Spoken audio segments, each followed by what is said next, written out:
Spanish flu were really interesting. Who? Again? Your Oh, the history. photographs of the historical photographs of the Spanish flu were interesting. Wasn't it interesting to look down that line and see the signs? They could have been yesterday. I know. Maintain social distance, you know, this place locked down, all of the same thing, 1918. Well, just shows you life doesn't change very much when you have something you don't have a vaccine for. That's right. Okay, Jesse ought to be joining us in a second. Hi, Maggie. How are you? Hi, good. Can you guys see me okay? Yeah, Yep, see doing you. fine, mate. It's working. All right, good.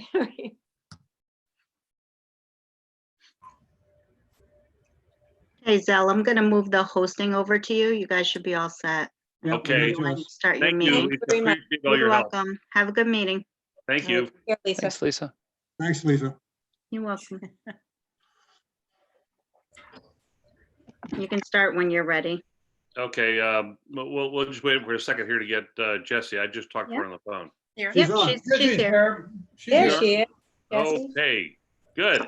Looks like we've got a Quorum. You got a quorum.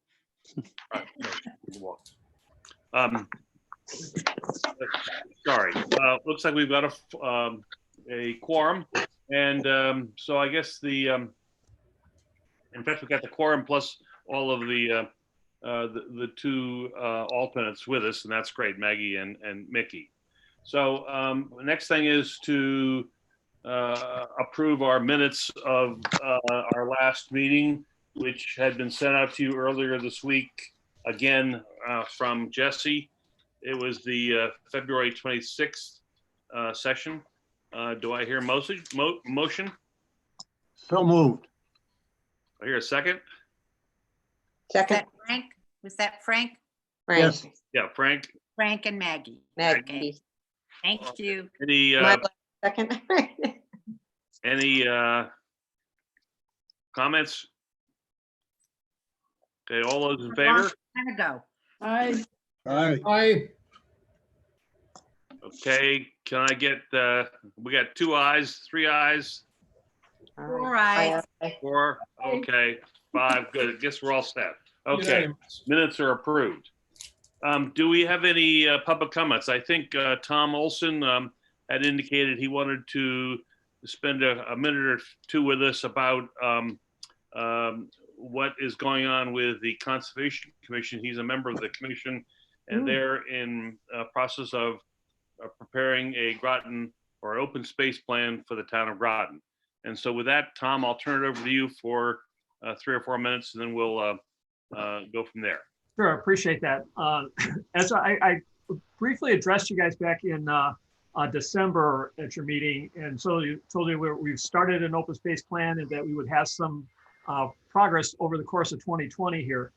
We're here at the end of April. Because of all the COVID stuff, we've had a lot more time to be able to focus in on getting words together. So we have about a 75-page document now.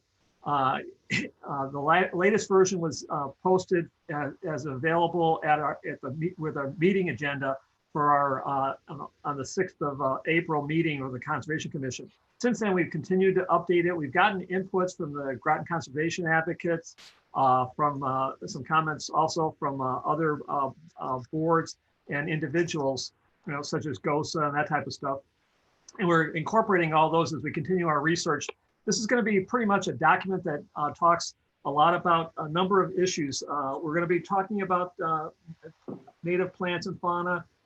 We're also going to have a section in there about climate change impacts on open space, considerations that we should be doing in there, as well as carbon sequestration, as well as social justice issues.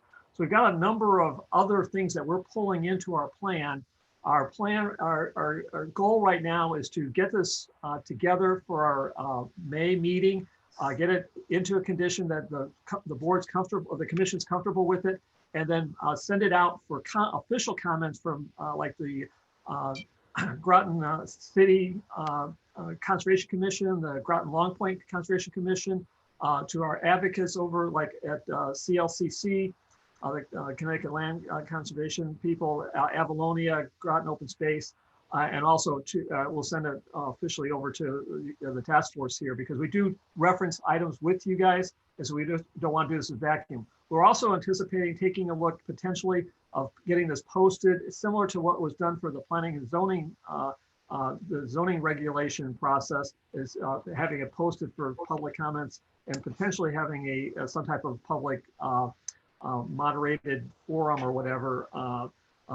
Because this is non-regulatory, it's only an internal process for us. We anticipate only approving it locally here, and probably not having to go through a formal public hearing or anything, but we will try to gather public input also. But I wanted to give you guys an update as far as where is this coming, and that it's a little bit larger document than we originally anticipated, but it's hopefully it'll cover a lot of the conditions that you're looking at, and we appreciate the input that you guys provided early on in regard to what you were looking at for long-term climate change impacts, so that we had that into consideration as we were starting to take a look at how we're targeting different parcels within the town area, putting our inventory together, and also on what we want to be looking at on a forward acquisition basis. This will be the first volume essentially of the acquisition focus. And then we're going to follow up next year in 2021 with a maintenance plan that will talk a little bit about how you do individual stewardships on each of the town properties, how we oversee that, and what type of additional support we need in regard to improving those properties to make them more usable and public accessible. So that's what we're going to be doing for a 2021 type of version, but we do address that also in the plan, which is a little bit additional scope that probably doesn't really affect you guys too much, but just for information. That's all I had. Well, that's great, Tom. Does anybody have any questions or comments at this point? It's Jessie here. I think I do one. Number one, Tom, thank you for all the incredible effort that's gone into this. But from what you folks have done in terms of an open space plan, do you have recommendations to us as a task force about things that we should be highlighting in recommendations to the town? As of right now, the recommendations, we have one recommendation that involves the task force in regard to taking a look at acquisition, particularly in the area of the, let me see if I can bring it up here real quick, in the recommendations area, where we talk about the individual, I can zoom to it. I've got the, our recommendations here that we've gotten so far. Again, we haven't finalized this, but the plan that we as we've been developing, because we're just for information, we're divided into two parts that allow us to work fairly comfortably with two teams of 3 people on the teams. One group is doing all the text, and the other one's doing all the data evaluation. And right now, we've got a in the let's see where it is. I'm trying to find my going through all the recommendations here. On the belts, the conservation for yeah, we really don't. I take it back. As far as from a I'm looking at the recommendations here. The ones that we had done with the is really with the Planning and Zoning Commission relative to some subdivision regulations, but we have nothing relative to, other than saying that we're going to continue to support the task force efforts, and that we're going to, if you need support from us, we provide that. But that's assigned to the Conservation Commission rather than to you guys. We're not identifying what I want to say, like retreating wetlands or other kinds of things that would have a resiliency benefit to them, not sort of geographic. Yeah, we have 3 recommendations in our coastal areas. One is based on a detailed review of the coastal flooding mapping projections available from the University of Connecticut. The Conservation Commission is recommending that the town of Groton not purchase lands projected in the 100-year plus 20-inch seawater increase zone because of inundation. And also with that, we also recommend, however, is to continue to support recommendations of the climate change report that was done in 2011 identifying vulnerable lands, and the support, including utilization of FEMA grants for potential flood zone land purchases. So rather than having it as an open purchase thing, we wanted to focus that in onto the getting a FEMA grant.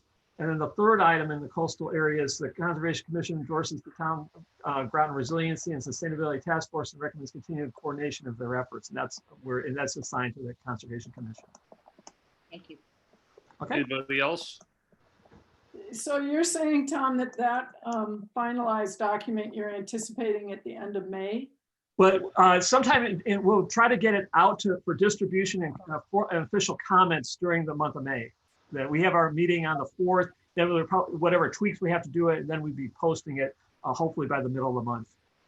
And then asking for about a 6-week comment period. So you get some comments back by the 1st of July. That's what we're anticipating right now. Okay, I have a copy of this. We have an electronically, earlier copy. It's continually changing, but and I will send it out to all the task force members so that you all have it. Yeah. Any other comments? Sal, what I'll do is we have a meeting. If you'd like to wait for, I'll be putting on another version tonight, internal to the thing. If you want to have the latest and greatest, these like the recommendations I just read from you, I can forward that to you tonight. That would be great, and then I'll forward it on to the Yeah, task. it's a little bit cleaner version than what I sent you last week. Okay. Any other comments?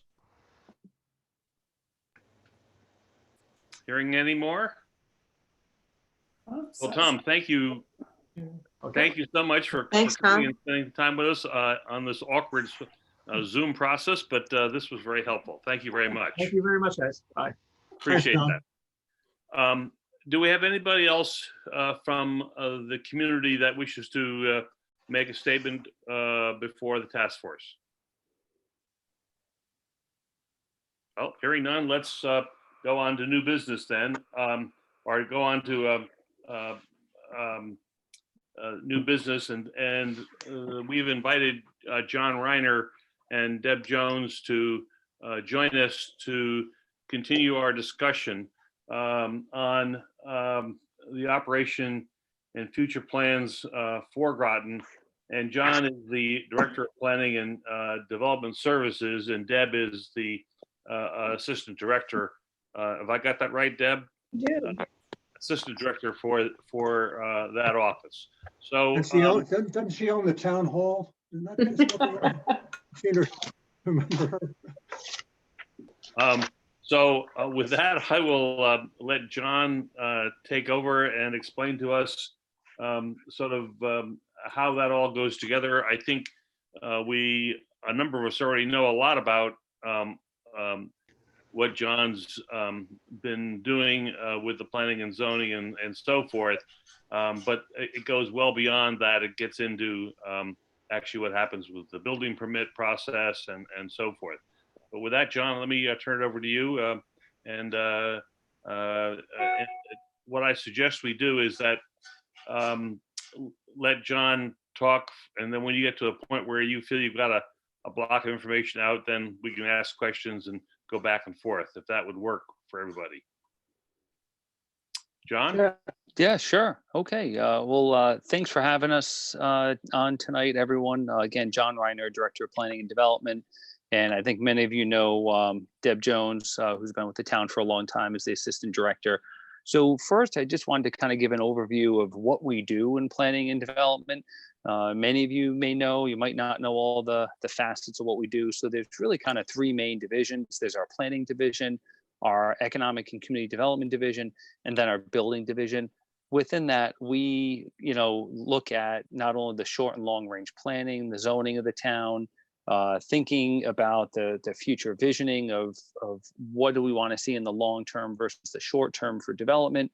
How can we redirect growth in the area to those areas where we want to see better, mixed use development, where there's infrastructure. And then from the economic and community development side, how can we help promote through some economic programs, incentives, and other initiatives, certain types of development, as well as the redevelopment of a lot of our excess property that we've been talking about in town, And from that community development perspective, looking at our affordable housing, our community development block grant program, from the building and construction side, making sure that things are built the right way in Groton, that we have an eye on that, and we're doing, inspections on those ends. So really kind of soup to nuts from the thought process of when development starts through when it finishes, all the way through to afterwards, and the inspections and the enforcement if people aren't following their plans. Those are just kind of the general facet of some of the things that we do. We support a lot of boards and commissions, from planning and zoning board of appeals, our historic district commission, economic development commission, inland wetlands, conservation, town council as they need help, as well as many others, to really make sure that all land use matters in the town are done in a properly planned way. And I think what everybody here tonight most wanted to hear about was some of the sustainability, resiliency, climate change, sea level rise, adaptation projects that we've been working on over the past few years. So, for kind of the first big step, one of the things that we try to do from a development perspective is redirecting growth to the right places. And what I mean by that is kind of getting away from our traditional patterns of more sprawling development and trying to look at the areas that we've identified in our long range plan of conservation and development, the POCD, and directing growth to areas that have infrastructure such as water, sewer, gas, adequate roadways, highways connections that have already been developed and have been identified in that long range plan, to have more development, to create these walkable, bikeable, livable places. Because if we can get more people, more density in those areas, not only is it a more efficient use of land, it's better from a tax-based perspective, but it's also more protective of the environment overall, kind of that, suburban sprawl, greenfield development versus, our gray fields or our brown fields development. So making sure we do some of that. So from a big picture, that's one of the best things that we can often do to start combating some of the, environmental problems that we have in the world. The more efficient we can be in our land use, that's going to be a really big step towards climate change, sea level rise adaptation, and making sure when we do that, that the majority of that development, we do it in areas outside of the coastal zone, outside of flood zones. And I'll talk about some of the projects that we're working on, as well as some of the little tidbits or bigger pieces of information that we found out along the way through some of those projects that did help us identify how, that's a good area for us to develop versus, that was an area we thought we were going to push more growth and development to, but because of looking at, for example, some of the work we did with the Nature Conservancy on climate change and sea level rise and some of the mapping, identifying that, right near the Pequannock River through kind of that historic Pequannock Bridge area, that's going to be impacted by climate change and sea level rise over time. So, just some examples like that. So some of the things we've been doing more in the short term, we've been working with the Nature Conservancy for the past few years on a number of different projects, both in our office and also our office in conjunction with Public Works and Parks and Rec, looking at some actual on the ground resiliency projects. So I think one of the cooler projects we've been working with the Nature Conservancy on was doing some updated mapping. We probably did that, Deb, about 3 years ago, I want to say. That's about right. That's right.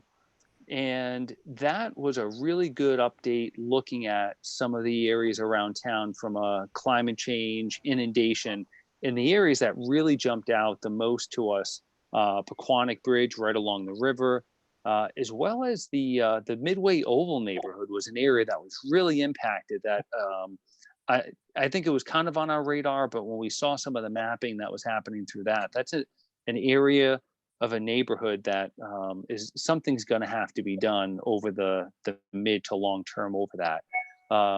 We did certainly see impacts in the Mystic area, Groton Long Point, as well as, Jupiter Point, the airport, as well as Thomas Road was an area that had jumped out as part of that project. And, around that time, the town was working on designing the Thomas Road Bikeway. And Deb and I kind of started scratching our heads of like, well, wait a minute, we're looking to invest a lot of money in this new bike path. There might be some other simpler ways of doing this in an area that is going to be inundated by sea level rise in not too long of a period of time. So, just sometimes we look at some of these items and we can pretty easily see this is where we want to be spending money on infrastructure and improvement and development. And then sometimes things really jump out of, oh, hold on a second here. We're learning some of this stuff.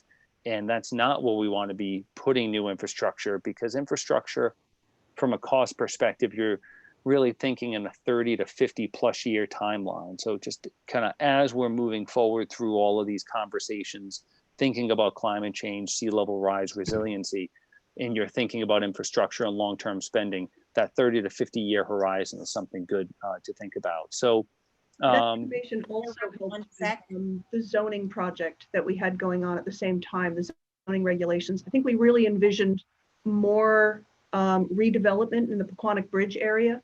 And the information the Nature Conservancy gave us really let us scale that back quite a bit, and just really look at infill and maybe changing some of the uses in some of the buildings. So just a question in relation to that, sorry to interrupt, but so is your timing horizon in terms of planning for the town, is it that 30 to 50 year horizon? It actually all depends. So when we think of something like our plan of conservation and development, that's really a 10 to 20 year document, visioning it out. But even some of it, it's actually a now to 20 year document. People often say, oh, the POCD is looking at a 20-year planning horizon, but it's really from now over the next 20 years. But when you start thinking about things like climate change, sea level rise, you really need to start thinking in a 50 to 100 year planning horizon. But in the back of your head, all right, what are we going to see in the next 20 to 30 years? But I need to be thinking about 50. I need to be thinking about 100. So it's They are incorporated? The POCD and our zoning. So our zoning is what basically helps implement. That's one of the biggest implementation tools of the POCD. So the POCD by state law really focuses on that 20-year planning horizon, but we do get into climate change and sea level rise in the POCD, identifying that we're aware of impacts, but we still need to do a lot more work and study on it. We can talk about timelines later when you get done, John. Okay. But it's this is the timeline is something that we've all, and the collective we as a profession, I think, have had trouble, a lot of struggle with. How do we really look at that? Because a number of these things are just beyond our normal planning horizons, and especially a lot of political timelines of when people in office are. So I think we can get into some of that. You can forget that. That's 6 later. years. We're running longer than that. Yeah.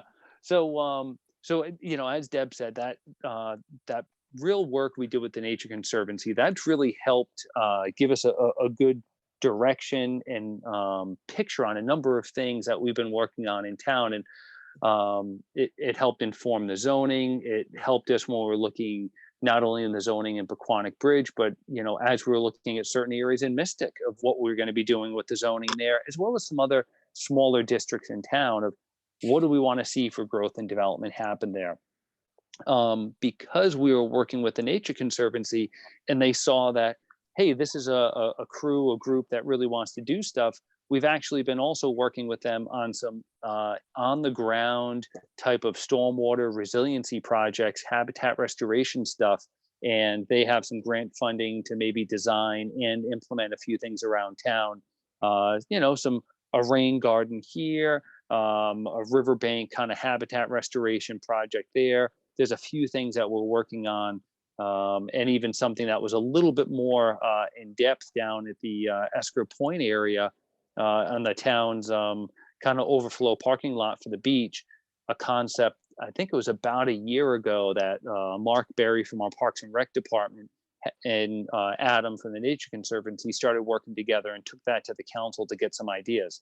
Now, the cost on that project was in the few $100,000 range to really turn it back into a little bit of a natural shoreline area, but that could still be used for parking during, dry times and other things. But that was a nice project that we're still trying to move along and work with the Nature Conservancy on.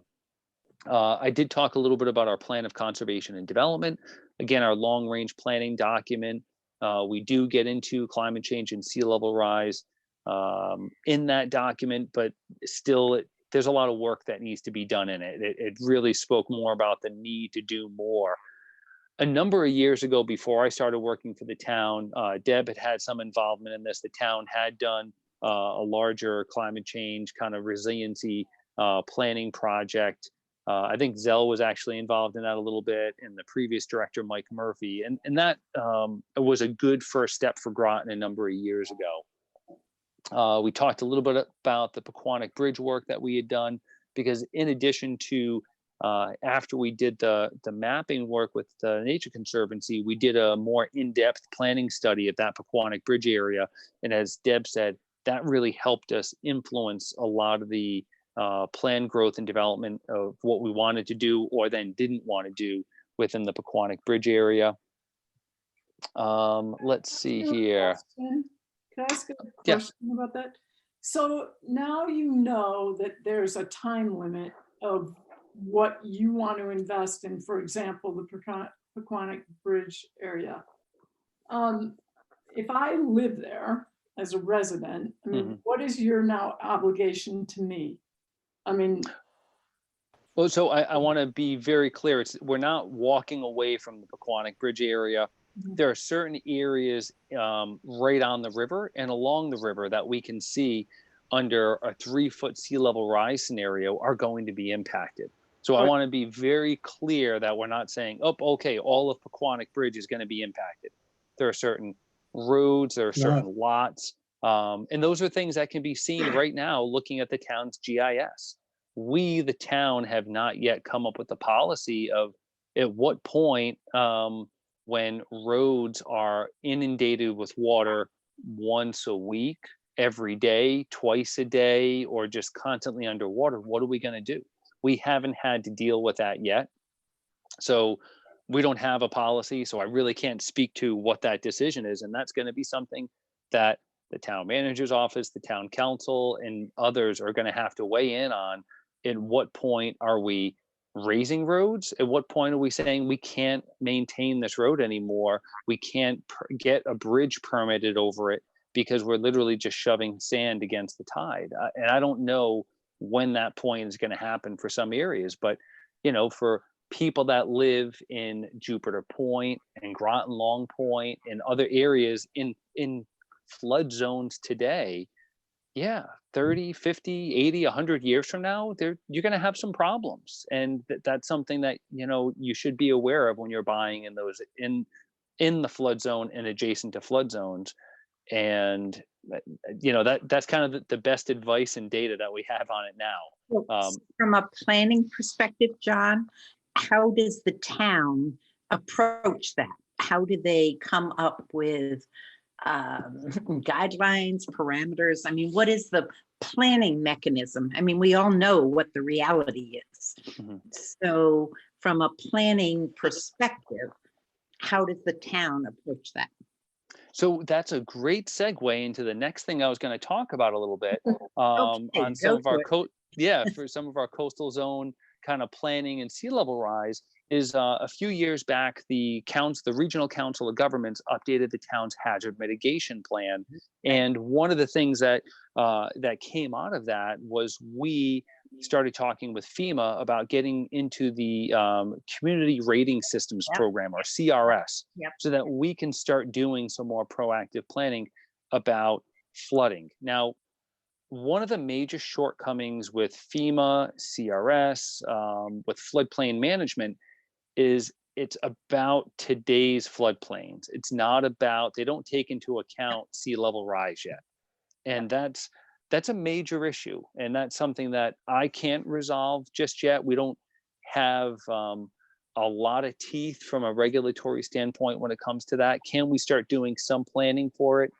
Yes, but I also worry if we get too far out over that one, at some point it could be looked at as a regulatory taking under the Fifth Amendment of the Constitution.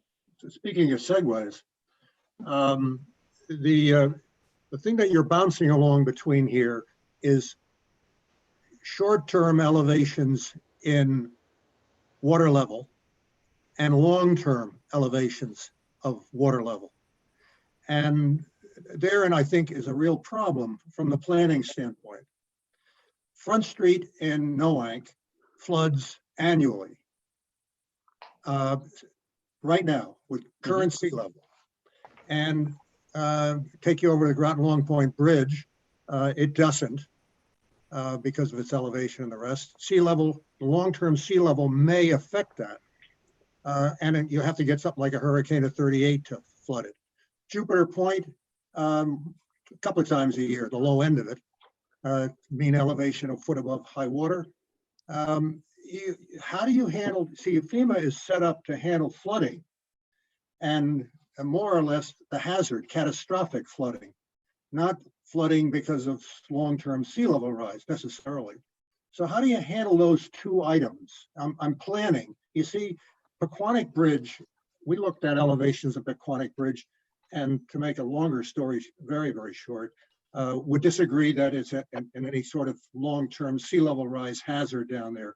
From a flood hazard standpoint, when you give me another 3 feet of sea level, and then you give me a 1.5 foot or 2 foot annual storm on sitting on top of it, you got some problems. So it sounds like you're bouncing between concerns for the effect of long-term sea level rise, 30 to 40, 50 years and beyond, and neglecting the fact that tomorrow afternoon I can give you a 12-foot elevation of sea level. I could bring you a 38 hurricane in here. Yeah, no, I don't think we're neglecting those. They're not, they are both mutually inclusive as well as mutually exclusive. And I say that because one, we have to plan, sea level rise is happening and we have to start planning for that. We're not really doing, we, the collective we as a state and others, we are bouncing around, to use your term, that idea, but there's not a lot of solid things we've done other than, all right, identify in some reports, here are some areas that will be inundated with sea level rise at the 3 foot, the 5 foot mark. So let's not send lots of new infrastructure there. Let's not invest in those areas from a public spending perspective. But if it's still private property that you or someone else hold, we can't take that away right now. So that's the sea level rise piece is one component of it. The flooding, it's there. So whether we get another hurricane, a 38 next year, 5 years from now, or 50 years from now, in all likelihood, we will see another one. That was the 100-year storm then. So we're coming up on that mark of, wow, okay, it's been a while. Hurricane Carol in 54, Hurricane Bob, even Superstorm Sandy was, I think, either 2 or 3 feet in most areas that we saw from some flooding from that, or those, the March of 2012, torrential rainstorms that were 2011, whenever that was. So they're not things that we're trying to tiptoe around. They're realities, but it's one of the unfortunate things, and I'll even kind of relate it a little bit to COVID in the situation we're in right now. I hope a year from now, or less, hopefully longer maybe, people don't forget about what we're doing right now and just go back to normal life and don't take any lessons from this. So there's so many times we have one of these major storm events, a lot of people get worked up and want to do more things about it afterwards, and then it kind of just falls off the radar. And it's really hard to help build up that continued public support for doing this type of work. So, we want to do more in-depth planning around and deeper dives into Mystic, into areas, looking at all of these flood zones and sea level rise impact areas in town. But it's always one of the first things to get cut out of the long-term budget when we have tough budget years, again, like this one. So we need to do more work. We just, as a municipality, haven't done a lot of work into this with our own money, saying, all right, this is something we're really going to dive into. We want to study. I know the council was really into getting a sustainability person. I don't know if that's still in the budget. Somebody had asked me that this past week. That's probably a question for the town manager. I'm not 100% sure if that's still in there or not. Deb, do you know if that got cut or if that I stayed? don't know. No, I don't know. Yeah. You know, we had some money put into our budget in the CIP this year to do a resiliency plan, and that was cut. With that said, we are applying for we're going to be going to the council to apply for a grant under the Long Island Sound program to do a kind of an in-depth deep dive in the Mystic area and look at, all right, some, you know, climate change and sea level rise impacts there. So We don't actually, want it. John, that raises a question. How can the task force use its resources? I mean, we have tons of money too, as you well know. But anyway, how might we augment those efforts? Are there places that we could direct our efforts that would augment yours or whatever? Maybe. I'm sure that there are things we can do to help each other through this process. I don't know enough at this point in time. When I first started working for the town, another commission that we had, our Economic Development Commission, was trying to figure out, all right, how can we best utilize the resources, the people that we have, the knowledge that we have in the business community, you know, to help our department. And one of the things that we realized was the more that you can help be the voice of the public to say, hey, these are things we need to do, that we need to focus on. So in the EDC's example, we asked them to constantly talk to the council about the benefits of supporting good quality economic development, supporting economic growth, recognizing that it's not something you just do for 6 months and then, hey, all right, good, we're all done, we figured it all out. It's a 5, 10, 20-year program, the same as what we need to do from, you know, a sustainability task force and resiliency. This isn't just a short game. It's something that we need to start putting money into every year as a town if we really want to push this ball forward.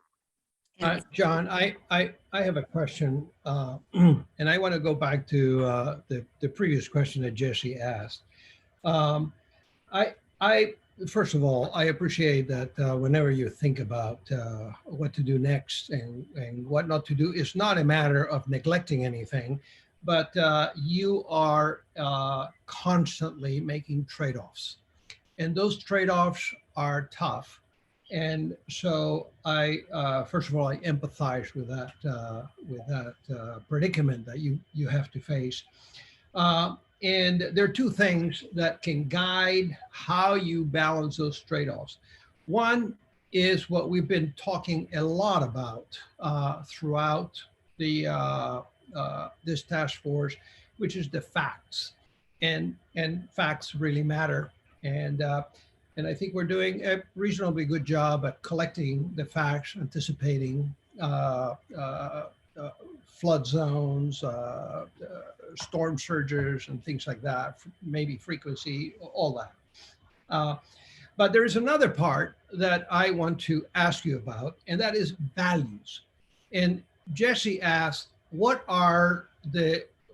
is the planning process like? What are the elements that go into decision making?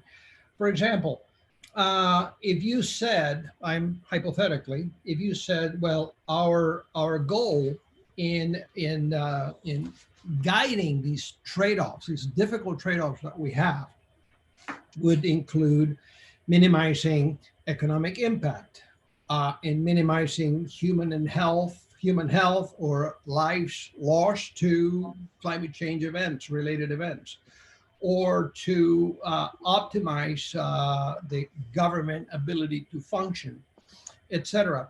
What I know and what we all know is that these criteria are all value laden, and that some groups of people are more vulnerable than others. And that sometimes does not mean that economically it makes the most sense to save the most number of lives, like we're observing right now with COVID, okay? The resources are not going to the population that is at greatest risk, yet the global ethics community says we should focus on maximizing the number of lives and attribute equal moral worth to every individual. My question is, how do you decide, not from the facts point of view, but from the values perspective, what takes priority? Well, for the most part, the town council gets to set those priorities, and the town manager does. Yeah, but let me push back on that. Those are short-term decisions that are subject to the vagaries of political cycles. So I would not think that it is a rock solid basis for making 20, 30, 50-year investments, because it is winds change, political and otherwise. But I think if we do not spend some time thinking about what it is that we're going to include, the formula, if you want, you can even turn it into some kind of a quasi algorithm. We could, I think we're morally obligated to make these considerations. I'm not asking for an answer. I'm saying I guess. an approach building on Jesse's original question about your approach, your methods. Yeah, we try to look at what are the facts. It's as professionals in this field, and it's funny, Deb, myself, Paige, Diane, almost our entire, the majority of the professional planners in our department actually have environmental based degrees, and that's how we came into all this. I'm going to interrupt because I want to put the facts aside, because I acknowledge that facts matter, and everybody in this panel that I'm looking at is absolutely married to facts and evidence. I'm talking about something that is a little tougher. And I invite everybody to spend a couple of minutes wrestling with this very difficult, tough issue of what are the values that we are going to insert in our decisions, because that will carry for as long as your plan horizon dictates your investments, 20, 30, 50 years, and we'll be stuck for better or worse with that. So how do we think through that? I think that's an incredibly important criteria to bring in, Victor, which we have not talked about before. We have talked about, let's say, preservation of property, preservation of life, but exactly. I mean, and I think the COVID thing just makes that so much more dramatic. What is it that we really care about and want to do everything we can to ensure? That's a pretty big question. And that's probably not been, John, because none of us were here 3 months ago, not a part of the town's planning horizon in January, correct? Yeah, COVID. Yeah, it was something I think that was starting to pop on people's radar. But even if you said in August, were any of us thinking about COVID-19? No, we weren't. And so it just changed. We weren't thinking about it in February. No, I was flying. I was in Washington State in February. Yeah. Right. And I came back with one of the first words about the COVID, Right. state concern. So I February 29th. Actually, Jesse, I'm going to disagree. I think that we have peripherally discussed value along the way. For example, one of our early involvements was the Groton Long Point Bridge. Yeah. And we talked about Groton Long Point susceptibility to flooding and what that meant in terms of taxation to the town. Yeah. Number one. Number two, we did talk about Pequannock Bridge area from the standpoint of the hazard to folks that are very often not easily able to handle their own problems around them, the most vulnerable. So we were talking peripherally around value, but not really specifically. That's correct. It is a very important point, though, Victor. I agree with you. Yeah, I mean, that's something that we need to chew on, and I think this whole virus situation maybe is going to help us focus, because there certainly are a lot of parallels between what's going on right today and what's projected to happen 30 years out. And part of the problem that we've got is some of the stuff is immediate right now, here and now, and some of it is, Frank has used this term of it's a imminent danger today, because if we got a huge storm offshore, we could get huge flooding. And then the question is, what do we do after that flooding? And I think those are some real problems. They start to get to the value, but not perfectly. Yep.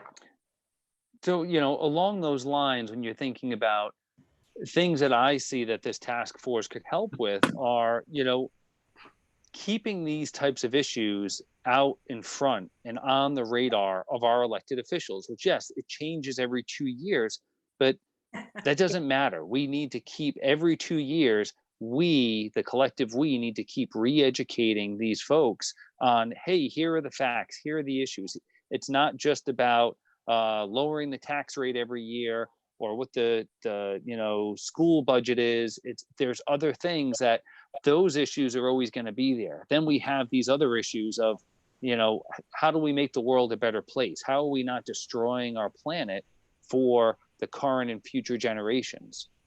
How are we making sure that, it's not just all about dollars, it's about equality and access, and making sure that those that are less fortunate are able to actually care for themselves. So, there's a lot of these things that get put into it, and how can we constantly stay on top of these issues? So, one of the things that we have to juggle is, how do we make all these things work and fit together? I am very grateful that our office is the Office of Planning and Development Services. So it's really soup to nuts. So we try to balance out and look at, how can we have good, sustainable economic development that is not destroying our environment, that is directing the growth that's going to happen into areas where we already have infrastructure that we can utilize, so that we don't have to, and when we're, having new development happen in these areas, that it's actually improving the things that are there. So, some of these old shopping centers that have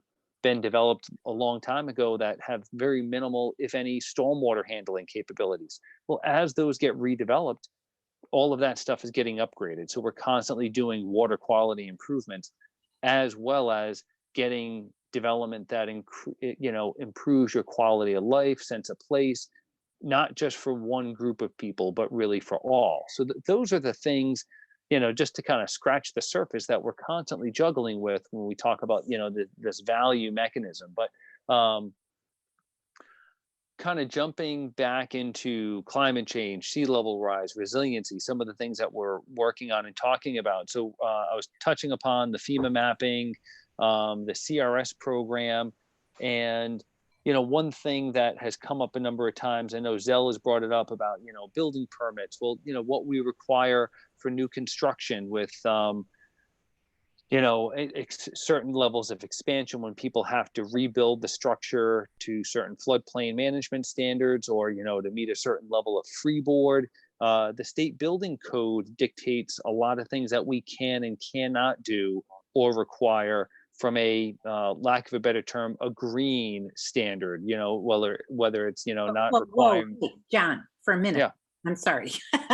You can require anything above the state building code. You may not do anything below the state building code, but Groton can elevate the freeboard level, whatever else. It can also require that we put tie downs on any new buildings in the area.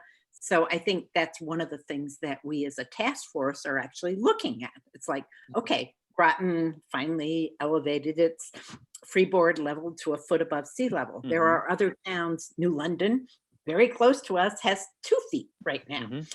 So we are at a minimum. The state building code is the minimum building code. It is Mhm. not the maximum. We can't go below it, but we can go above it. There are certain things that we can and can't do when it comes to, yes, with freeboard, we can certainly get more creative and ask for more on that. When it comes to things such as the green building codes, it gets into a very slippery slope. And No, that that's stuff, right. But tie downs on roofs, yes, and that's where I was starting to say, biggest if the things, things about sort of resilient homes are taping roofs when you do them, freeboard. I mean, it's not rocket science.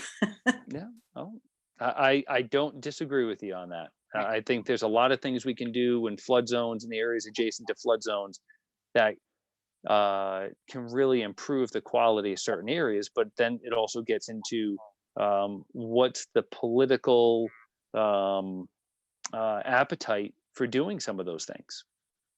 Well, I mean, we've had that already happen. I mean, I sat through a good part of your 2-year zoning and planning or zoning update and had realized at the time that we only had 1 foot above the FEMA flood. And at the time, I knew that by 2030, we would have sea level rise at least 20 inches above what it is today. And so I also know 2050. that most houses last more than 30 years.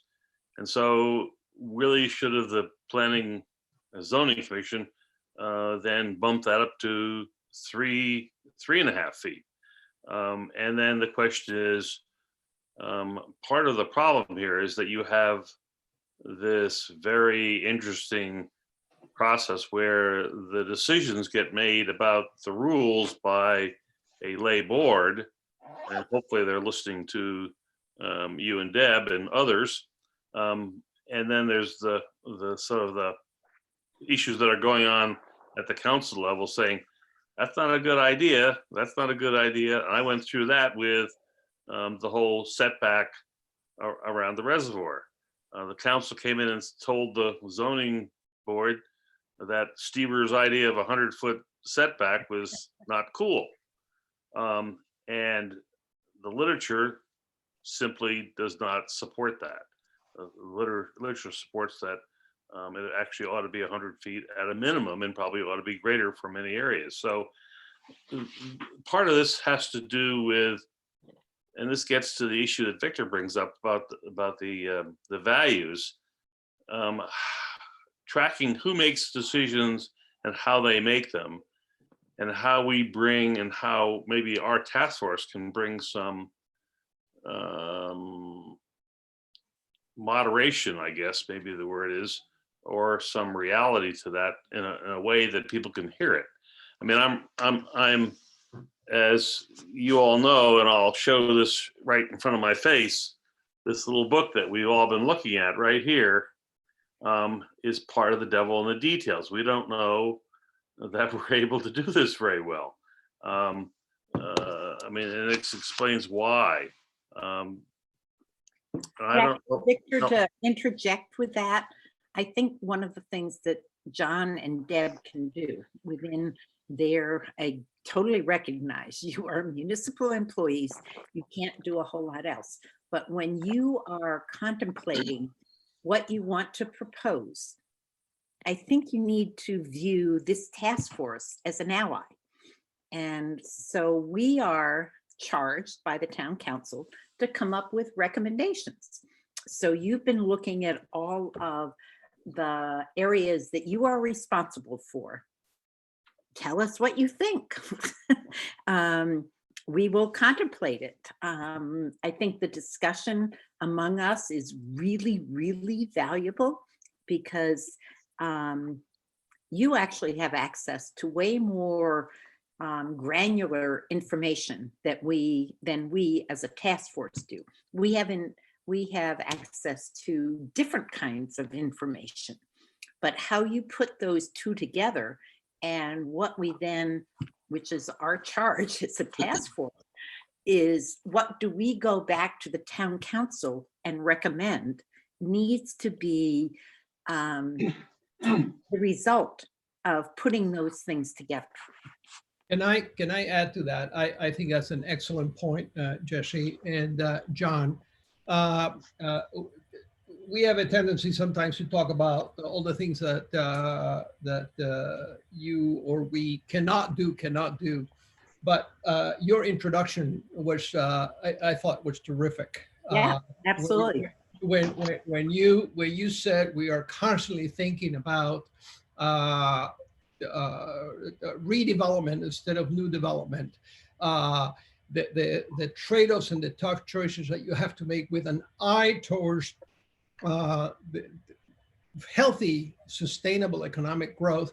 And I completely agree with Jesse that that we are 100% behind you. The one thing that I think is very, very helpful is when the conclusions that you come up with, you and your team, is to verbalize the tremendously competent criteria that you're bringing into those decisions and the trade-offs that you make. And I suspect, I think that our task force and others will support your work. This is to augment the goodness and the rock solid reasoning, factual, everything. So I don't want to focus too much on what you cannot do, all the negatives, but actually give you kudos for you said it very well in your introduction, and that was very persuasive and very heartening to me. So. Well, thank you. No, yeah, I think there are a lot of good things that we can do. Yeah. And that's why I was starting to talk a little bit about that kind of Economic Development Commission example of they, over the past few years, have been very helpful and very supportive of getting us to move the ball forward from a sustainable economic development growth perspective. And that's really first and foremost on the council's mind.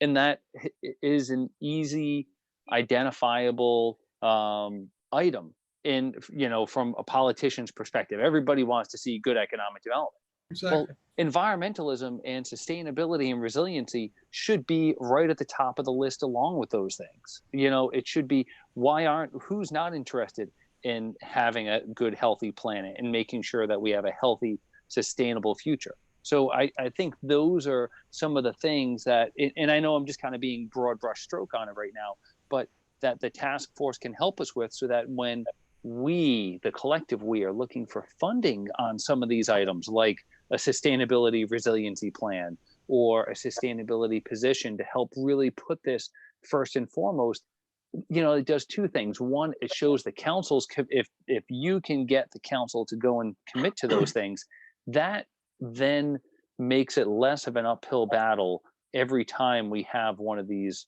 conversations with the council as well as with the public and the outreach, because there are folks like yourselves who are really invested in this and get it. And then there's a lot of others that it's not on their radar. It's not a big issue for them. And that often makes it difficult when the council's not, for their reasons, they don't have the time to truly invest in some of these initiatives. Yep. Got it. Frank, you had a. Yeah, you actually, the bird came down from the ceiling a few minutes ago. He didn't know it.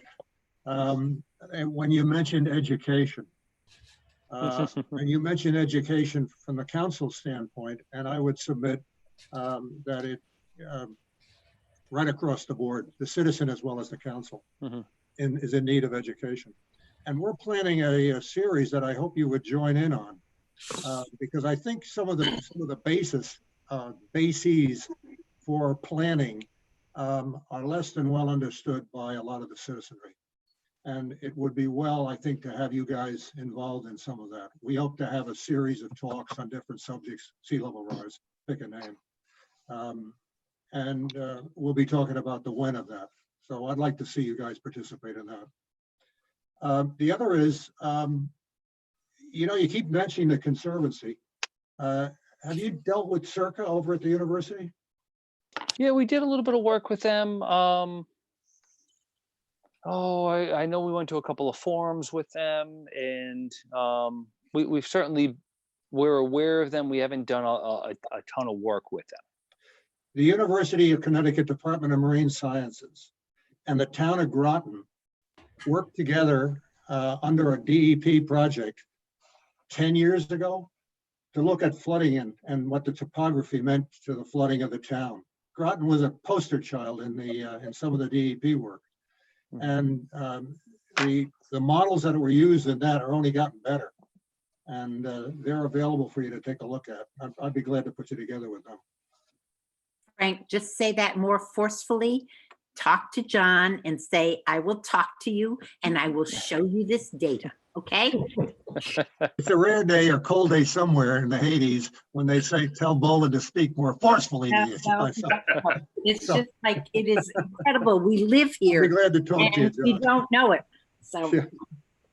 I was going to say, Be happy to see that data, Frank. You got to keep Jesse's hands away from the. sorry, but it's pretty important. That's darn right. We're happy to talk to you, John. All right. Well, I mean, just to follow up on that, I mean, the state of Connecticut by statute has directed that a good part of this work be run through the University of Connecticut at every point. And so we ought to be able to, because we're in close proximity, ought to be able to somehow capitalize on that in a very effective way. Now, I mean, what I always hear is that, well, we'll do some work if we got some money. And I hear that over and over again. Now, let me also, We're all in the same boat. let me also say that I think that is a real problem. It's hard to pry money out of the council, particularly for that. But I suspect once this coronavirus problem gets behind us, people are going to be wanting to spend money at the federal level to get people back to work. And so it's going to be important to have projects lined up to be able to effectively use that money. In my own experience, the federal government is that once the federal government decides they want to throw money at it, they usually throw money at it in a way that does not get effectively spent. And I can say that for having been a project manager for a number of federal projects. So if we can think of things that could be run through cooperating between the town of Groton and Circa, boy, it would be to Groton's advantage and probably to the state's advantage. And it would spend federal money well. So I think that should be kept in mind. So Frank, that is to you because as you well know, Circa's ability to access federal funds after Sandy is what it's kept going. That's right. So, it's like, okay, how do we leverage this going forward? But I also think, just John's reaction, I think it is incredible that the town of Groton does not understand the resource they have at UConn. And that number one, minus any additional funding or anything else, Nature Conservancy is great. But you talk about the FEMA mapping and everything else, you guys have something that is way beyond that and the town needs it. Right. It's there for the use. I'll speak with Mr. O'Donnell. Oh, thank you. And maybe we can arrange. I will.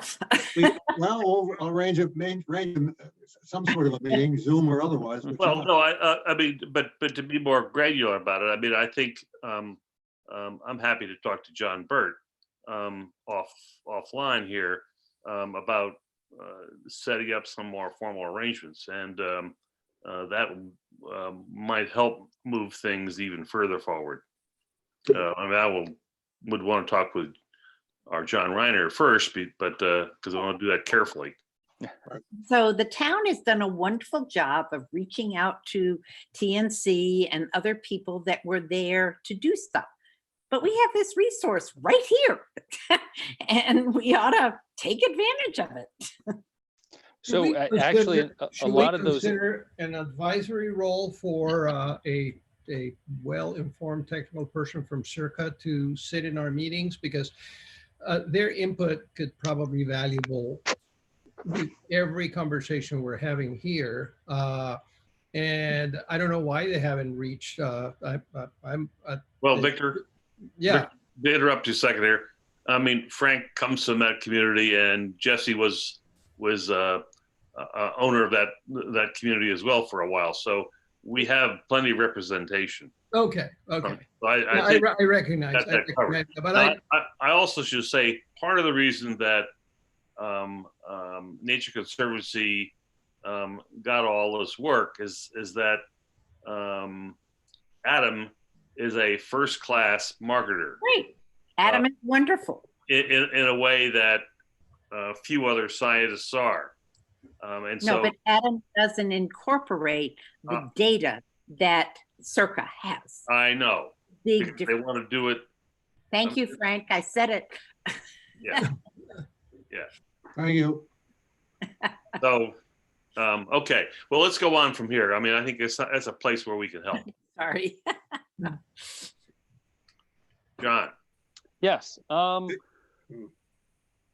I don't know what more kind of conversation we want to talk about things. I think we've covered a number of the kind of larger initiatives that we're working on, you know, some of those special studies, how we're focusing growth and development, you know, our CRS program, we're trying to do that with FEMA right now. I think it was probably 3 months ago was the last time we heard from them about, hey, you still interested? Yep, we're still interested. We've been interested for the past 2 years. We're waiting to hear back from them. So that's something we're trying to do. And, you know, I think COVID's unfortunate, its timing in many ways, because we were just getting ready to start putting a lot more effort into climate change, sea level rise, sustainability, resiliency, through, you know, I felt pretty strong that pre-COVID that would have went through in our CIP request this year. And CIP.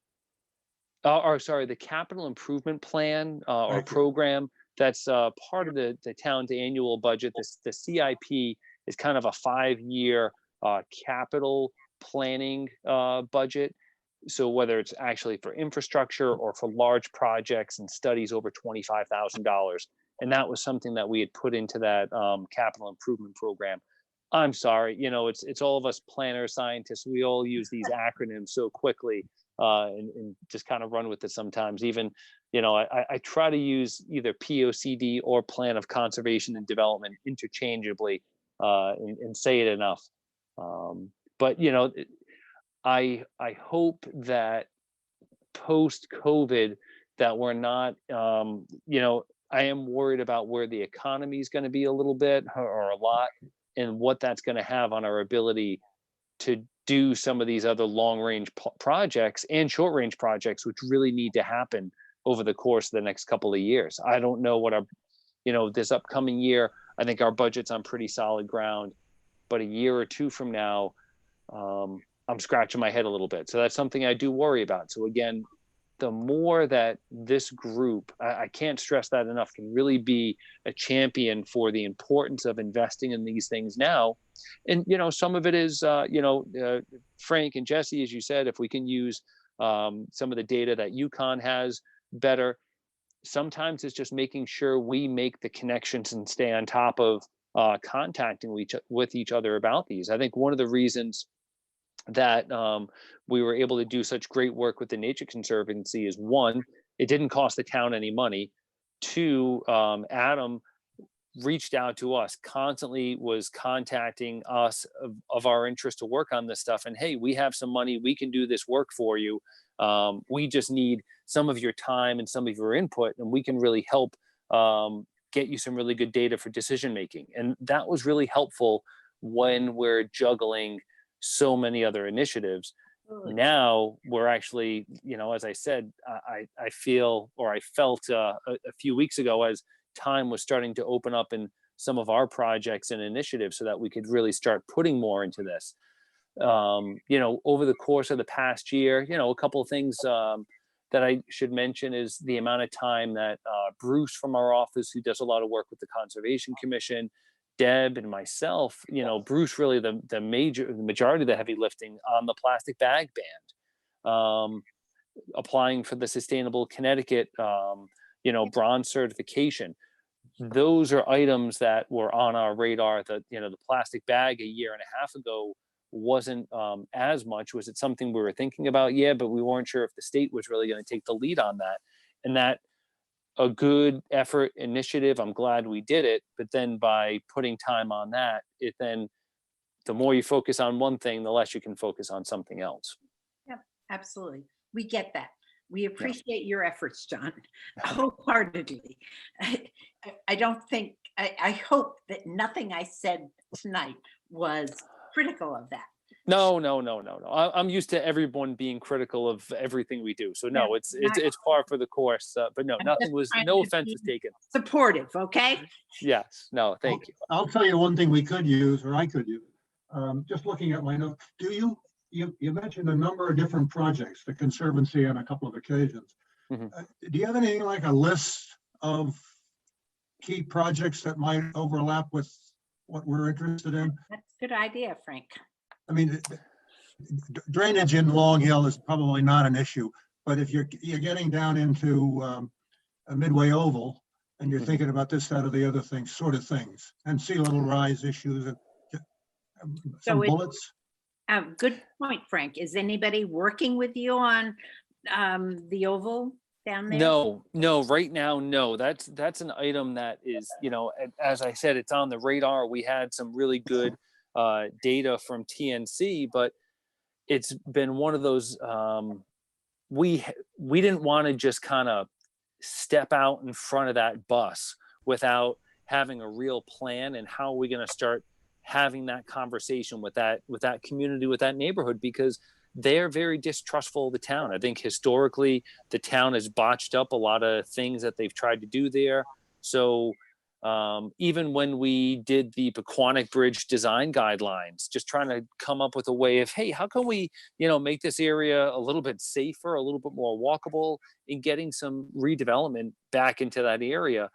I think there are a number of people who came to the couple of forums that we had that were really happy to see that, all right, at least we're putting some effort, some stress into this area. But there were also a number of people of, why are you here? Get the hell out. We don't need any of your help. It's okay. So we really need to do a lot of thinking about how we're even going to approach that neighborhood. The last thing I want to do is, hey, I'm from the government, we're here to help. We did this mapping and it's going to knock out, you know, floods are going to knock out your homes. It's more, hey, John, you know, yeah. This is Zell. So Zell, your rail line thing would really help that neighborhood, correct? Yes, I think, because I think it would. I mean, I bike there, my son bikes there all the time. That would be a link. Right, it connects that, it would potentially connect that community up in a way that has never been connected. And so it's a little bit far to the east, but it would help for sure. Because it's right there by the cement factory, where that actually turns to go into across Birch Plain Creek and into Pfizer's an electric boat. I'm even thinking, I'm thinking east of that, down through downtown Groton, going on. Could I interrupt for just a second? So apologies, but I have to leave. And so I will catch up with the rest of you. Okay. Sarah. Thanks, Sarah. Thank you, Sarah. Before they go, one last thing with John. I want to go back to your timeline. There was we had discussed timelines early on. And if we use sea level rise as something of a concern driving our planning, we decided that the horizon that we would select is 2050. And the reason for that, 30 years out, and the reason for that is that all of the data, all of the models are in fairly close agreement up to that point. When you get beyond that, if you go out to 2100, you'll find there's quite a spread in the curves. So we said, and then we took into account what you said about political timelines, you know, it's short term, the institutional memory of municipalities, something on the order of a 30-year timeline seemed pretty reasonable to us. I want you to know that, and I want you to feel free to criticize that, to say that the task force timeline ought to be quite a bit longer if it's going to be to work together with the planning line that the town is using. And then we can sit and argue about it. But that's how we came out with 2050. Yeah, you know, it's no, I think 2050 is a good planning horizon, because although it sounds like a long ways away, I think there's too many of us that remember the year 2000 is not that long ago, but we're in 2020, so 2050 isn't that far away. Professionally, I have shied away from a set date, and instead I've tried to focus on planning for a mark, whether it's 3 feet, because we know we're going to hit that mark. So I think when you're 18 thinking inches, you know. Exactly, you know, whatever that mark is. So if you know, all right, we're going to be somewhere around 18 inches by 2050. Okay, I would almost use those two things interchangeably so that people get it. Because when you just say, oh, 2050, there are some people that say, all right, you know what, from a planning long-term life horizon, that's not that far away. A lot.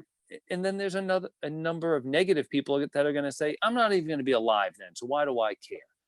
But if we talk about, well, you know, the things, what we're really planning for is, you know, 2050 from a planning horizon and 18 inches of sea level rise, because we think that's going to be the minimum level of sea level rise by 2050.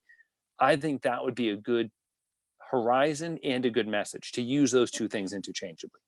Okay. And that would help me too. That's And, a you know, very important point, because what that does is that then allows folks like the Planning and Zoning Commission to consider a real number, which they can put on the freeboard. Yeah.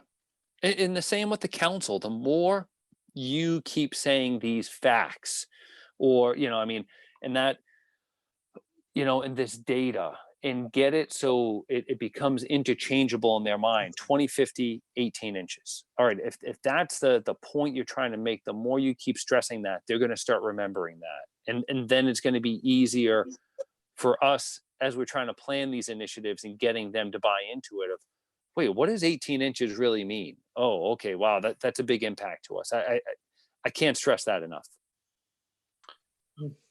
Okay, can I change the subject just slightly?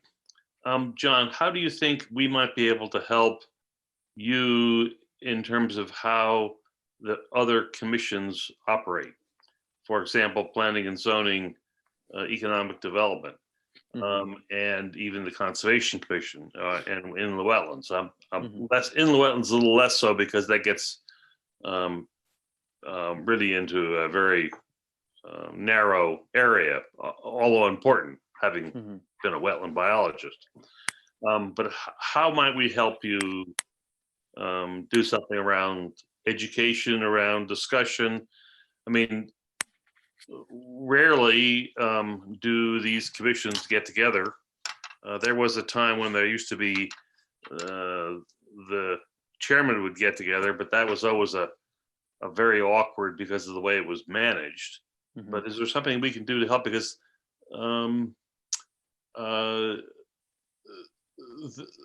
my sense is they're given a huge amount of responsibility in a lot of these decisions. You know, I think maybe the first group for you to talk to, and, you know, you have one of their reps at the meeting tonight, is to sit down and talk with the Conservation Commission.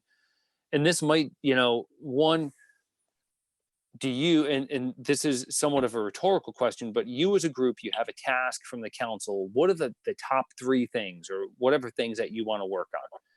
making sure that what you want to work on and what you're pushing forward as goals is somewhat in line with what the Conservation Commission is doing. Because if you have another, group in town that is looked at as an environmental advocacy and support knowledge group that is coming at an issue and has a completely different recommendation, all that's going to do is confuse the council, and then you're going to see very little, if any, action on that item. So I think they would probably be the first group that you want to talk to of like, hey, what is our messaging? And that's something that, again, from my office and the things that we try to do, I try to focus on, do we have a clear message? So whether it's, hey, we're looking at, sustainable economic development and growth, that has been an easy message for people to get and understand. And it's something that we've been able to get the council to support and help us move that ball forward. How can we make sure we're messaging sustainability, resiliency in the same way from your group, from the Conservation Commission, and from the staff? So I think that right there would be step one. Once you feel that you're on the same page, or at least have similar messaging, or not competing messages with you and the Conservation Commission, then we'd probably want to start talking to some of our other boards and commissions. You said something important there about aligning messages. And one thing that I am not sure we all have the same understanding is the meaning of the word sustainable. So I want to ask you, John, what you think about when you use that word in your communications, because for some, sustainable may be to preserve the type of lifestyle and assets and resources that we have today. That could be sustainable, but I tend to think a lot in terms of economic sustainability. We make an investment, can we sustain that over a long period of time? Because probably most of the things that you're planning to do is not a one and done thing, but requires maintenance and upgrades and whatever. But if you can say a couple of words about how you use that word. I think there's a few different ways and contexts. So when I talk about economic sustainability, I want to make sure that the things that are being built, the projects that we're supporting in helping you get through the pipeline and the process are actually going to last. And it's going to be a product that, or an item that people are going to keep investing and maintaining, and that it doesn't take, large public subsidies or anything like that. Hi. To keep going. Okay. Oh. Okay. Oh. This should be over pretty soon, I think. Okay. You're not muted, Jesse. Oh, now you are. So sustainability. So that's from an economic perspective. When I think of environmental sustainability, I think that the current lifestyles in the world that we live in are not sustainable for this earth, and we need to start doing a better job at that. So those are the things that when I'm talking about sustainability, but then everybody interprets it a little bit differently. So I define sustainability differently depending on the context and how I'm using it. I don't know if that helps explain a little bit. That's a good answer. Yeah, well done. Especially if you have political aspirations. That's very good. Yeah, no political aspirations. Thought you said expiration. Yeah. I try to minimize my expiration. That's but one of my professors in college had said to me, and I always think about this: is this the hill you want to die on? And there have been times in my career where I've had to contemplate that on standing up for a certain issue and the beliefs that I have in my profession, and I've had to make that stand. And I've also left the employment of certain municipalities because I knew that the vision that I had in my standards and morals didn't align with where they were going. And when I saw things changing for not in a positive way, that's usually when I've left a place that I've worked. So I look at my own sustainability too, to knowing that I have a skill set to do certain things within municipalities and help vision and help have these hard conversations. But if a place doesn't want me or just wants me to be a yes man or a no man or just a hard regulator, well then that's not good for my own mental sustainability. So it's time to move on.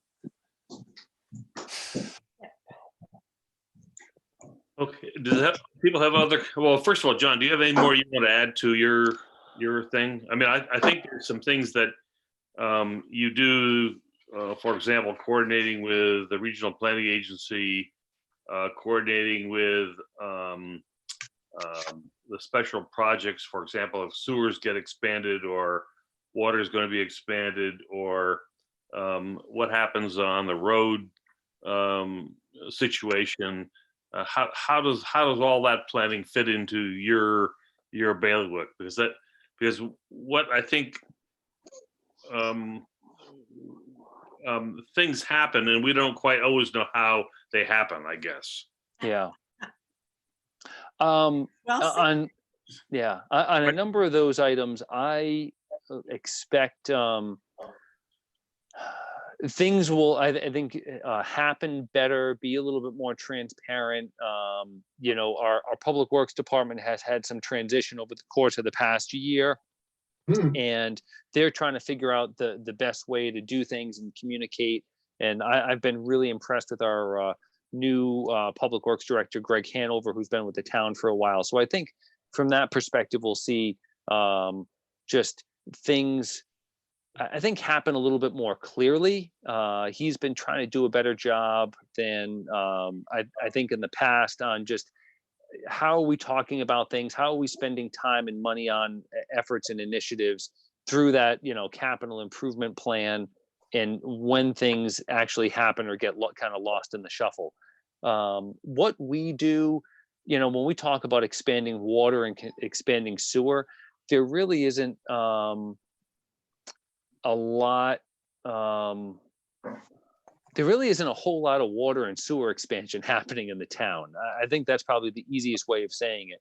There might be a couple areas that through economic development initiatives that we've talked about or looked at, all right, is there a way that we can get a developer to pay for some of that expansion in areas where it actually makes sense? Okay, and that's something we have to dive into a little bit more. Roadway improvements, yeah, that's something I think we've had trouble with over the last number of years, of just how do we, especially on some of our state roads, make sure we're working with the council of governments best. But I think some of that has been a who's on first transition in public works. I think we'll probably see some better coordination with that over the next few years. So paving from the bottom of Fort Hill up yesterday was fabulous. Thank you. Well, I had nothing to do with that. All apart as you drive up. That's a state. I don't think that your last comments maybe addressed one aspect, is that, Zell, at one point we were talking about having a staff person assigned to the task force. And is that still a viable option? And if not, I would ask John whether we could get some of his staff to help provide some staff work for us. Well, let me start with that, and then John, you can fill in. Basically, when we were set up, we were told that pretty clearly by the mayor and the council that we could not use town resources, meaning staff, for our work. But shortly after that, when it became clear and when they understood that we were not capable or not appropriately in a situation where we could get grants, that had to really be run through a civil servant at the town. then the conversation started to shift to, well, maybe we do need a staff person for the task force, who would be a director of sustainability or director of resiliency and sustainability. And that has bounced in and out of the budget over the last 6 months.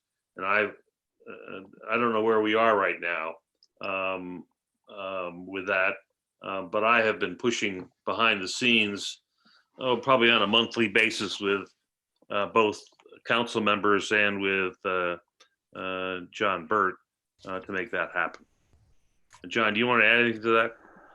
Listen, I think what you are all doing is great work. I'd love to help. Right now, my staff is stretched about as thin as we can be, so I'm hesitant to take on assisting with another board or commission, because as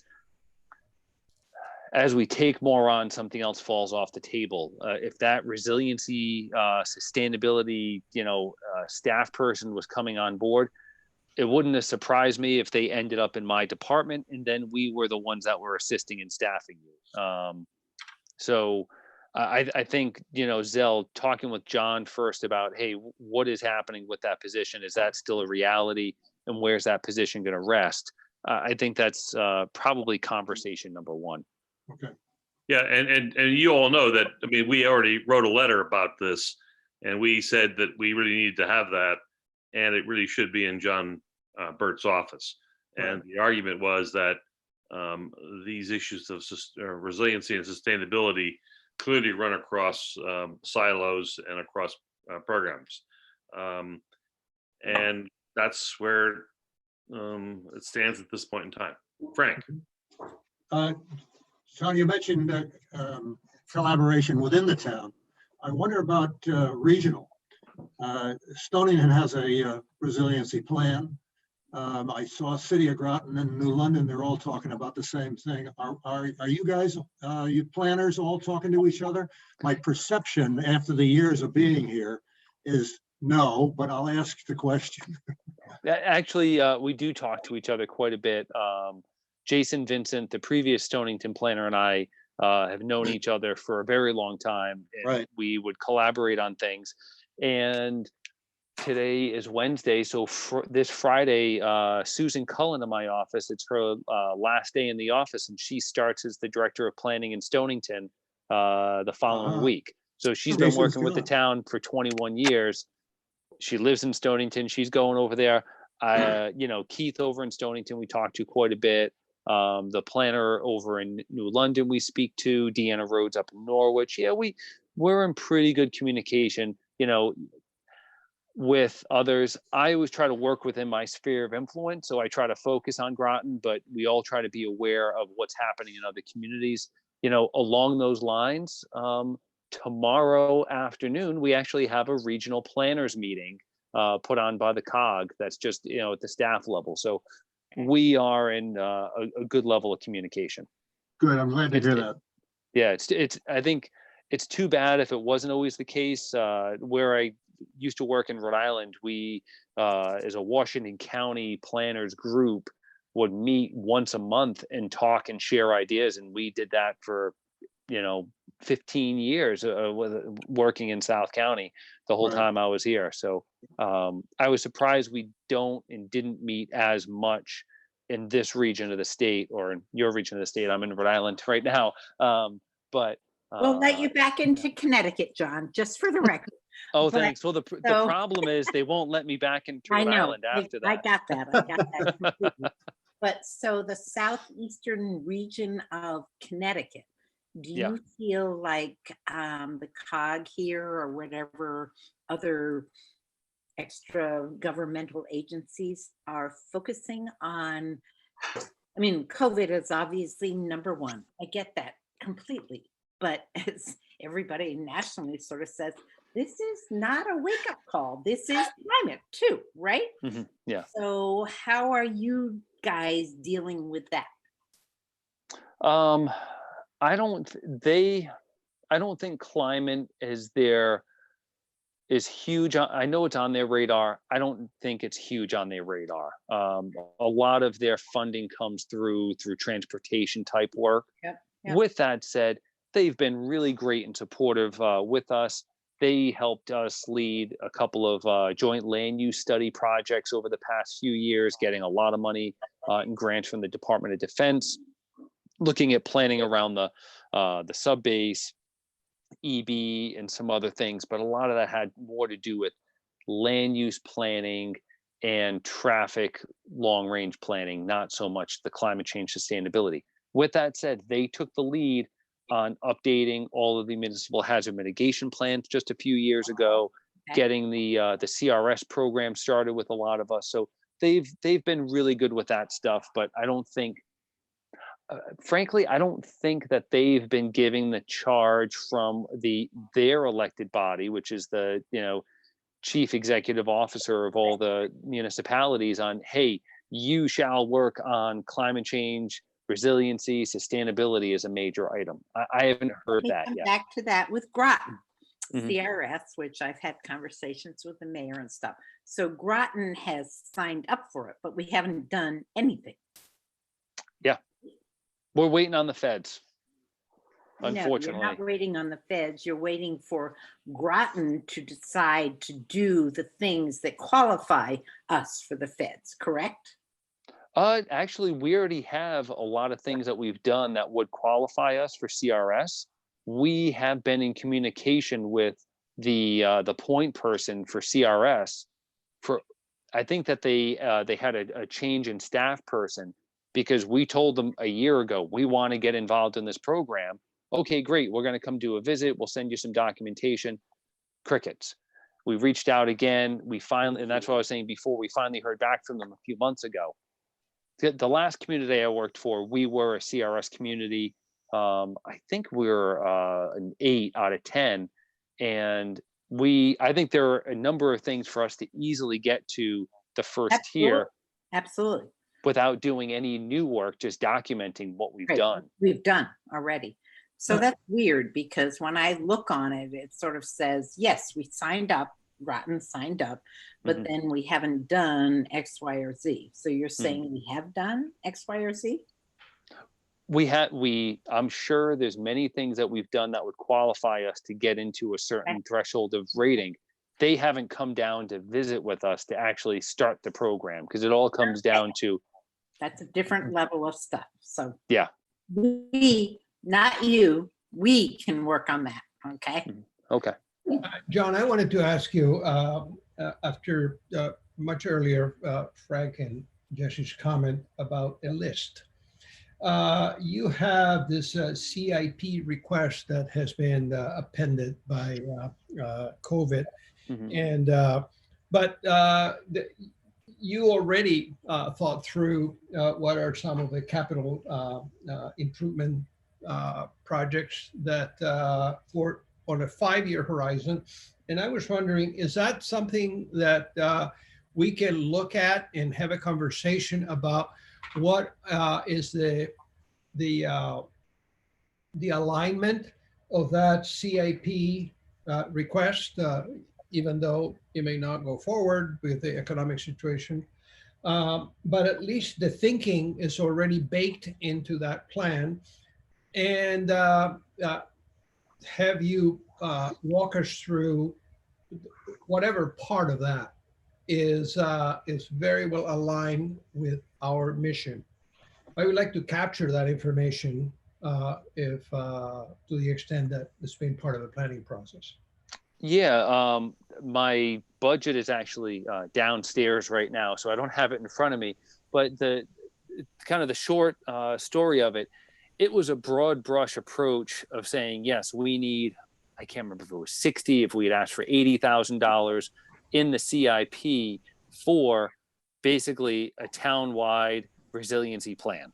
You know, it had a little bit more detail than that, but not a whole lot more. We hadn't said we want to focus on this and this and this and do public outreach like this and have these types of meetings. We didn't get into that level of detail. It was a pretty broad stroke of what it was. If you looked at the town's, the webpage, kind of the manager's proposed budget to the council, if you looked in the capital actually, no, if you hold on a second, my computer's up. I knew there was a reason I left it up. I might be able to actually find it for you if you hold on a second.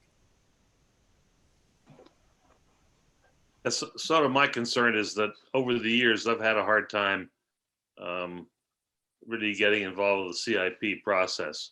I mean, it has been my perception, and it may be wrong, is that this was done with the manager and the department heads, and outside comments were generally not encouraged.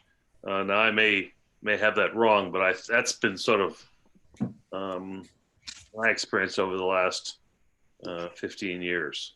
Yeah, but it sounds to me that if some of the thinking that we all seem to be aligned after are sort of baked into that CIP, and I'm not necessarily suggesting that we're going to have input into it, but I think it would be very good for us to know that John and others who have put this together have included, if not the whole thing, but part of that budget includes things that are perfectly aligned with our mission. And I think we should claim that as a synergy. You know, much like I agree. Tom has done today. More than synergy. Tom shared the perspective of the Conservation Commission. He took the initiative, did it early. It's not a final document, but I think that is a terrific sort of converging of like-minded organizations and individuals, and it would be good to know. Yeah. So I actually just found that on my computer. So we were asking for $85,000 to develop a strategic resiliency plan. Now, with that in mind and knowing what your group does, I think, note a little bit of sarcasm, I think you'd all be involved in this process a little bit. Kind of the description we had from it, if you'll listen for a second, and it basically said, in 2011, Groton completed an EPA-funded coastal climate change project. A key recommendation was to conduct a vulnerability assessment and to develop strategies to mitigate the impacts of climate change. Groton's hazard mitigation plan has identified a number of vulnerable areas that will be impacted by coastal hazards as the climate continues to change. The town, working with the Nature Conservancy, has mapped out areas that will be impacted by sea level rise and climate change. Building upon all of this work, the Office of Planning and Development Services will develop strategies to address neighborhood, village, and commercial development resilience options for responding to the threats of climate change and sea level rise. This project will produce a strategic plan with a focus on public outreach and the implementation of low-cost options. So that's really what we're focusing on. The strategies will be used by homeowners, businesses, and the town to address the impacts of these changes to the natural environment, and will focus on the Pequannock Bridge in downtown Mystic.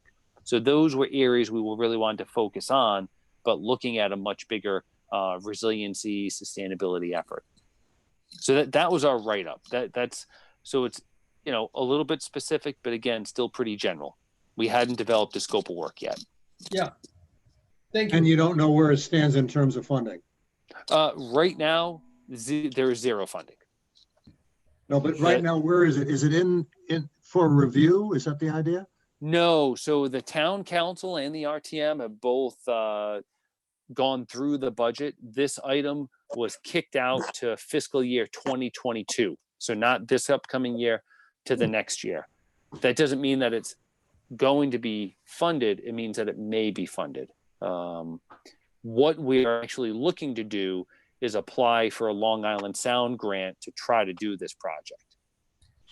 Well, I think we really want to talk a lot more about that, and really talk about how we can collaborate on that. Number one. Number two, just to expose my bias to the group. The last thing that I want to do is have two people doing the same job. Well, I agree about that. And on the surface of it, this schmecks an awful lot of doing some of the things that we were asked to do, I thought. Well, that's a 5-year horizon, a very concrete, or would be very concrete if it comes to pass. I didn't hear anything about horizon. I think John said that his horizon is a 5-year plan with $25,000 and more. That's what you said earlier. That's the capital improvement plan. So Well, that that's the why I capital want to improvement plan say- itself, not the projects that are No. funding from it. So the capital improvement program or plan is a 5-year budgetary planning document I see. for projects over $25,000. You know, the time horizon of It's this, longer. you know, Could have been longer. strategic resiliency plan could be 20 or 30 years. We really hadn't gotten to that point. If we got the funding for this, the last thing I want to do is either recreate the wheel or recreate work that someone else or another group is doing yourselves. So we would be talking with you. Here's the rub. We're not going to do that kind of project, and because we haven't got a staff person, we have no way of getting money. So that's where we are. And so and I'm a little, I guess, concerned that I didn't even hear about this. And now, but anyhow, I'll deal with that problem later.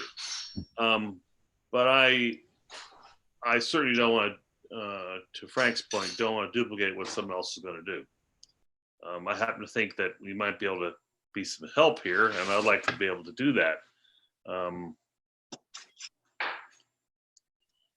Good. Other people? Or maybe this project provides the staffing that we need. Say it again. Or maybe this project, if it actually gets into the budget, provides the staff that we need to support our work. That's very possible. Except that the R, John, understand it, the R is really all of us. That's both the town government officers, your office, and this task force. We're all in this game together. Yeah. Oh, yeah. No, the last thing I want to be doing is competing or working against this group. Yeah, you don't want to do that. No, it doesn't make any sense. We're going to utilize you as a resource, just as we're going to get utilized as a resource too. This is a two-way street. Yeah. Well, listen, at this point, I would like to bring this part of the meeting to a close, and thank you and Deb for coming and chatting with us. I think you've raised a bunch of issues that we need to chew on a little bit, and then probably need to get back together with you to see how we might be able to work some of this stuff out. I think there's a number of things that have been raised that I think are important. I just wanted to take a minute to tell you, changing the subject now, tell you what I've been up to really over for the last 2 years. This all started with my involvement 2 years ago with the zoning commissions putting together mixed-use development on the Route 1 corridor. And as I got into looking at that, it became very clear that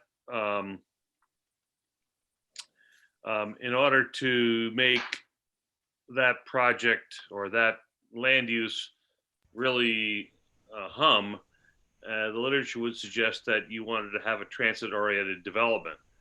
And Route 1 by itself doesn't provide that kind of capability. So I sent you 3 documents today.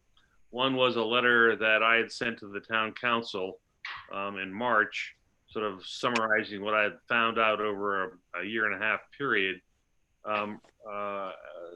suggesting that there was a proposal to do 2 things. One, extend shoreline east to Rhode Island, connecting up with the Rhode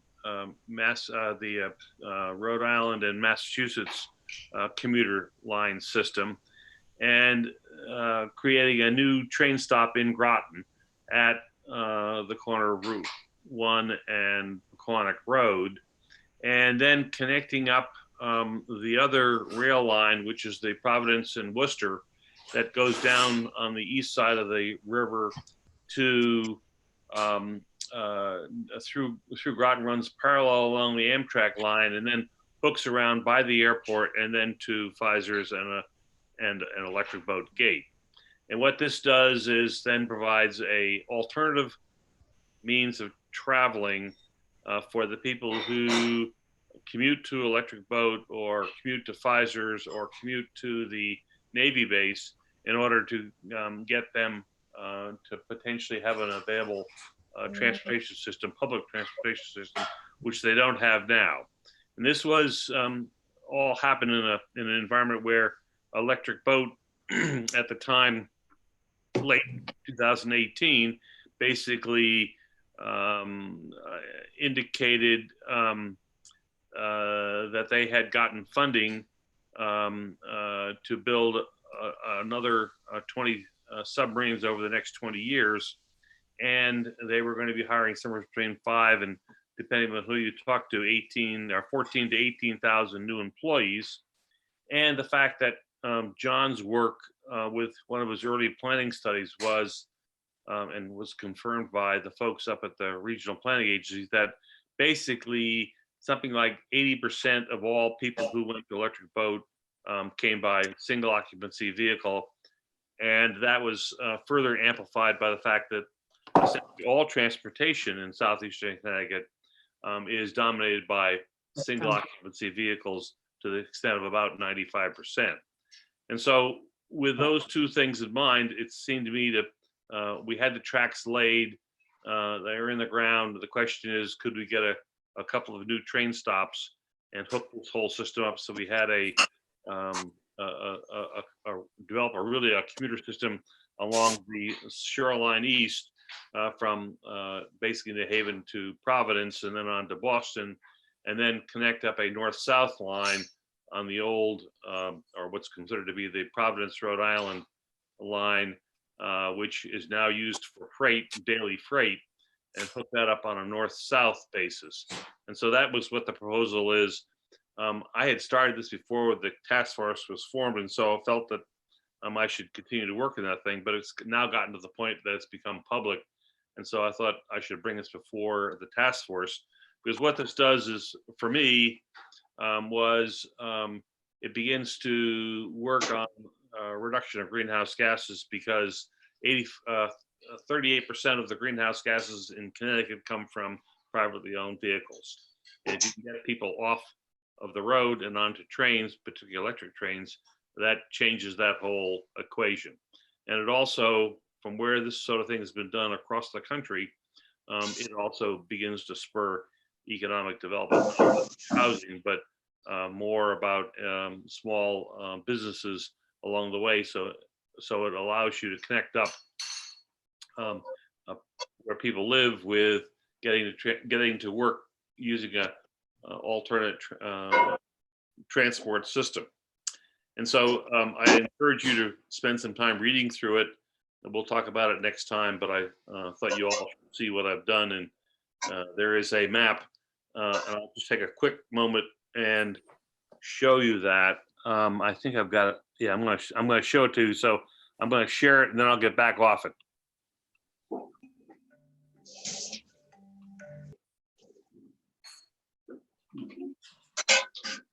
Okay, there's the map that's in the document that you have, part of it. And the line that runs along the shoreline is the Amtrak. That's Shoreline East.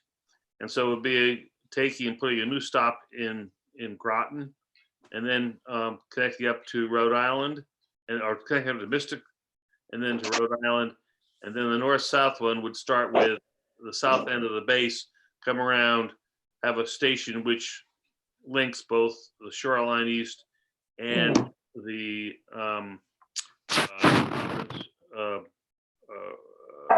north-south line, and then hooks around and basically drops people off at the gate of the two of our biggest employers, as well as the Navy. So that was the idea. Zell, when you were looking at this, has there been any discussion with the bus lines? What is that now? Scarpa or one of them? Electrification of buses and bus routes? And I have not.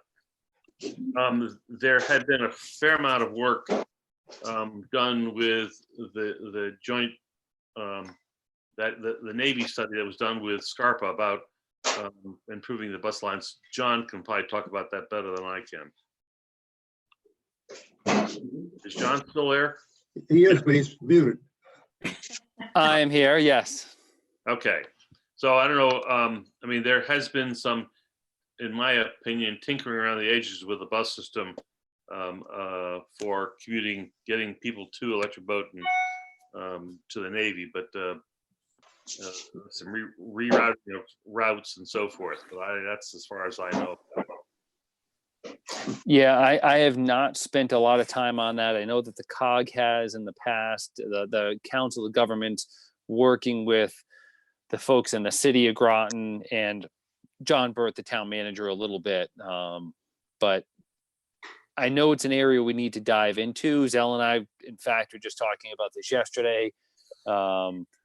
Trains versus shuttles versus bus rapid transit, and the need to kind of dive into that initiative also. It's a lot of things to do, not always enough time. So What just, else is new? just, am I on? No, I'm not mute, am I? No. No, okay, so just to follow up, so this was approved by the town, or was agreed by the town council to send a letter to the governor asking for them to undertake the study at the Connecticut Condot, to undertake a study, and that has been received up there. It was also sent a copy to the Commissioner of Transportation. I have talked to the city of Groton. I'm going to be making a presentation on Monday to them.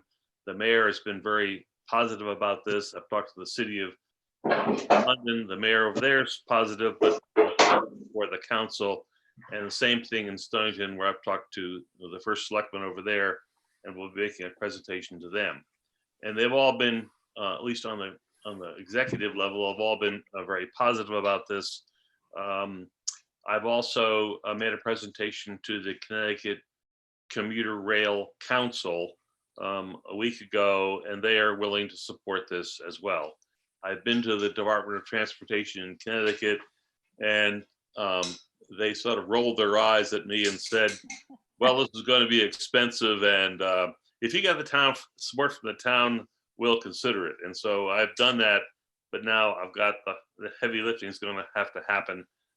Part of my thinking is that there's likely to be federal money available. In fact, there is already money available for this kind of a planning effort. And I've got to circle back to Connecticut DOT to try to make that happen. I just got a note from the town indicating that. How do I get out of this? Pardon? I'm saying I've got to sign off in just a second. I'm sorry. Okay, so that's what I've got to offer. Any other thoughts So, in the next minute or two? really good job. Good on you. Absolutely. I agree. So much work, everybody, lots of overlap, lots of stuff to think about. And it's great because there are lots of parallel, not just parallel universes, but overlap, and lots of really great people that are thinking about this, coming at it from different directions. So I feel encouraged. And this has been very helpful. We will proceed. Zoom.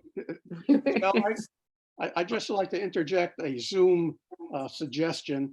One is that if you want to leave the meeting, there's a button at the bottom right of your screen.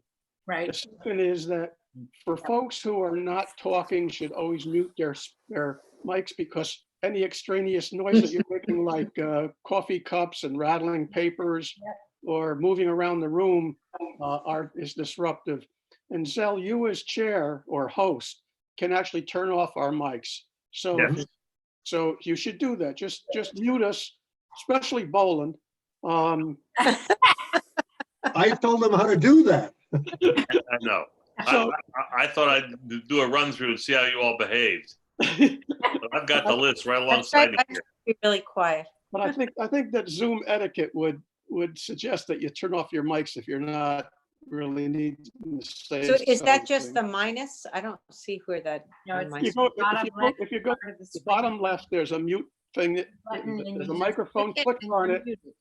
Click on it, and it will cross. It'll cross. Hmm. Okay, anybody else got anything they want to add in the next minute? Actually, we're 1 minute over. Move to adjourn. Second. Okay, all those in favor? Everybody, Aye. stay well, stay well. Okay, everybody stay safe, be well. Yeah, stay healthy. And we'll probably continue to have our regular meeting. If something comes up where it looks like it'd be appropriate to have, and I'll like to talk to Victor and Sarah about this, whether there's something that we need to talk further about the whole virus situation, as how that may relate to what we're doing. I think I would suggest that we hold a special meeting. Start with God bless to Victor for what he's doing. Yes. It's like, Yes, thank you, Victor. Thank you, Victor. Okay, now you all had a Dell, thank you, John. Really All great. right.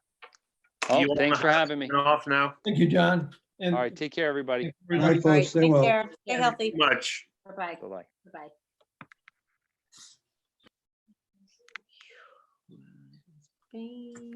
Well,